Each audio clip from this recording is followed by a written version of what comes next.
Сәлем достар, сіздермен бірге мен Нұрлыбек және келіншегім Диана. Біз бүгін сіздермен Америкадағы өмірге қаншалықты ақша кететіні туралы айтатын боламыз. Ол үшін біз листок деген қосымшаны пайдаланамыз. Видеоның астына листок бағдарлама қосымшасына сілтемені қалдырып кететін боламыз. Ол листок деген осы қосымшаны пайдалана отырып біз күнделікті өмірге кететін ақшалар, азық-түлікке, транспортқа, квартираға, тарифке кететін ақшаларды, ойын сауық, осының бәрін жазып жүрдік.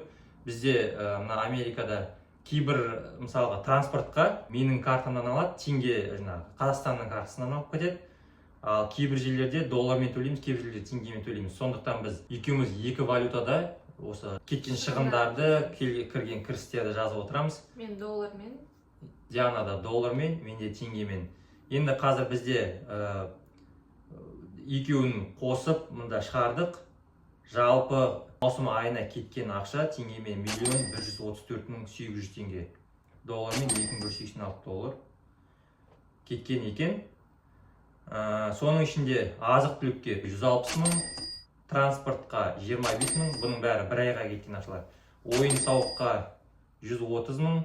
Ойын сауыққа біз осы өткен айда Сан-Диего, Калифорния, Каунти Фейр деген осында бір фестиваль. Сонда бардық, соған ақша кетті. Видеосын салған болатынбыз. Соның видеосын салған болатынбыз. Соны каналға тіркеліп қарасаңыздар, біздің видеолардың ішінде сояққа барып, қанша ақша жұмсадық, қандай аттракциондарға мінгеніміз көрсеңіз болады. Ресторанға 98 теңге кеткен. Оның ішінде де жаңағы біз қосымша ішінде бір төлеп кіріп, ішінде әртүрлі тамақтар жей беруге болатын. Оны да салдық. Оның да видеосын қарасаңыздар болады. Туған күнім болғасын, кішкене көбірек кетіп қалды. Диананың туған күні болды. Оны да салдық. Оның да видеосы бар. Мұхиттың жағасына барып стейк жасаған болатынбыз. Оған соның жалпы бәріне 98 теңге кетіпті. Квартираға 670.221 теңге кеткен. Бұның ішінде жаңағы коммуслугасы, Wi-Fi, үйдің өзінің құнына бәрі кіреді сол. Сосын тариф. Бірінші айда біз екі номерге 50 доллар, 40 долларға алдық. Қазір екінші айда шілде айынан бастап бізде 50 доллар, 30 доллар, жалпы 80 доллар кетеді. Мына бірінші айда 91 доллар кетті. Яғни ол дегеніміз 47 теңге. Қазір енді біз осы листок бағдарламасының ішін барлығын сіздерге көрсететін боламыз. Қалай қолдану керек, қалай ыңғайлы. Листок деген қосымша мынау. Жасыл галочка тұрады екі. Ішіне кірсеңіз осындай. Ең бірінші негізгі біздің қазір қолданып жүрген мақсатымыз ол финансты, қаржылық кіріс шығысты жазып жүру. Сондықтан мен финансты бастайын, финанстан бастап. Финанс. Мынаның үстінде шығыс. Мына жағында expense. Өзіңіз тіліңізді мына жақтан қойып алсаңыз болады. Мына жақтан. Мына language дегеннен орысшаға, ағылшыншаға, қалаған тілге қойып аласыз. Мына шығыстар. Мен де айттым ғой, осының алдында теңгемен жазып жүрмін. Диана да не деп жазып жүрмін? Доллармен жазып жүрді. Теңгемен жазғандағы менде міне 653 мың. Апартмент ішіне бассаңыз, мына көрініп тұрады ішінде. Сосын транспорт.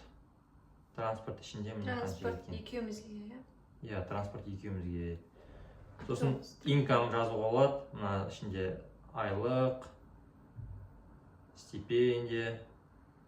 Қандай, мысалға, interest on deposit деген бар. Депозиттен түсіп жатқан ақшаны жазсаңыз болады.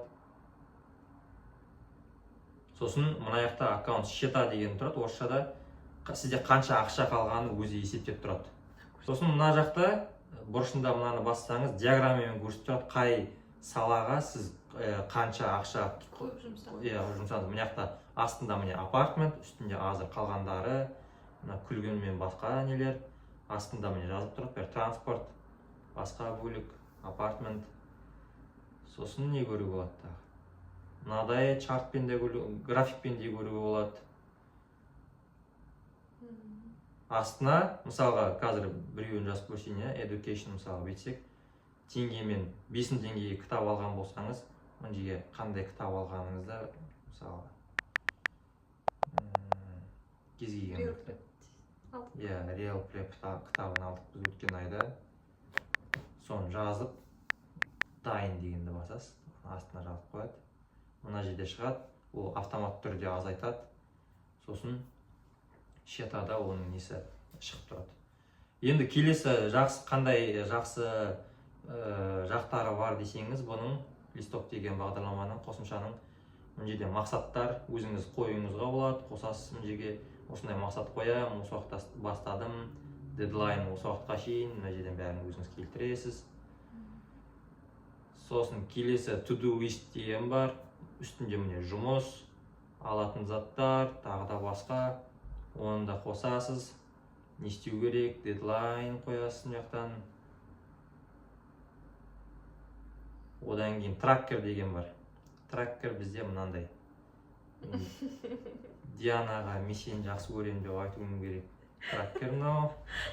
Соны мысалға басасыз да, бүгін 6 шілде ма? 6 шілде. Диана, мен сені жақсы көремін деймін да, мен мына жерде галочканы басып жіберемін. Сосын өзіңіз қосасыз соны. Қандай жазғыңыз келеді, соны астына басасыз да. Таңдап өзіңіз қосасыз. Менде міне әзірге осы 4-еуі. Сосын notes. Мына жақта күнделік, қателіктер, бақытты болған туралы журнал, өзіңізде. Мына жақта бізде қайсысын деді ол? Happiness Journal ма? Мына ішінде мен Me and My Love. Диана екеуміздің бақытты болғанымыз туралы. Сосын соңғысы және негізгісі бізге жақсы пайдасы тиіп жатқан осы финанс бөлімі. Жаңа алдын көрсетіп кеткен шығындардың барлығы енді ол біздің Диана екеуміздің жеке шығындарымыз. Біздің ойымызша енді ол әркімде әртүрлі, сіздерде басқаша болуы мүмкін. Жаңа осы видеоны жасағанға дейін біз дайындап жатқан кезде мына шығындарды жазып көріп жаттық қой. Сол кезде біз ресторанға 98 мың кетті, ойын сауыққа 130 мың кетті деген сияқтан таңғалып. Мына листоктың қосымшаның жақсы жері ол сізді сол жіберіп жатқан шығындарыңыздан хабардар болуға көмектеседі және үнемдеп жұмсауға, ақылмен жұмсауға, ақшаны дұрыс орнымен жұмсауға ынталандырады. Видео ұнаған болса лайк басыңыздар, комментарий қалдырыңыздар, каналға тіркеліңіздер, достарыңызбен бөлісіңіздер. Уведомление басып қойыңдар. Уведомление. Колокольчиктің суретін басып қойыңыздар. Сау болыңыздар.